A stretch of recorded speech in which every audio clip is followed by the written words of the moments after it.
Un cri étonnant qui a bien failli disparaître définitivement des forêts néo-zélandaises. Le kakapo, perroquet de nuit en maori, est une proie facile. Il se déplace lentement et s'immobilise en cas de menace. Aujourd'hui, ils ne sont plus que 126 dans le monde.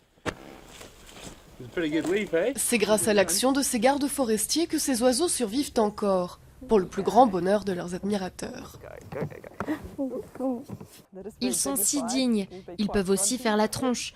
Ils font preuve de tellement de personnalité, ce qu'on n'attend pas forcément des oiseaux, j'imagine. Autre menace pour l'oiseau, il se reproduit de façon irrégulière. Les scientifiques ont donc équipé certains perroquets de détecteurs de mouvement qui leur signalent quand ils se reproduisent. Le transmetteur est soumis à des mouvements plutôt vigoureux, comme vous pouvez l'imaginer, et ça peut durer assez longtemps.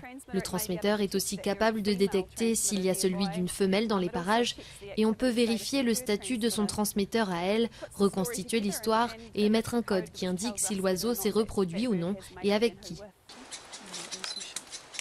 Autrefois très répandus en Nouvelle-Zélande, ces perroquets ont commencé à disparaître au XIXe siècle, avec l'arrivée des colons européens et de nouveaux prédateurs, comme les chiens et les chats. Pour leur protection, ils sont aujourd'hui placés à l'abri dans des îles, mais ils sont tellement rares que cela ne suffit pas.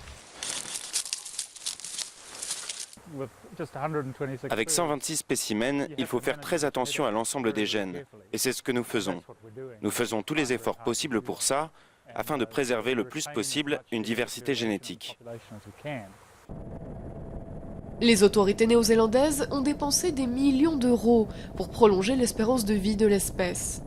Dans les années 90, il n'y en avait qu'une cinquantaine, un chiffre qui a plus que doublé aujourd'hui, même si ces perroquets sont toujours en danger.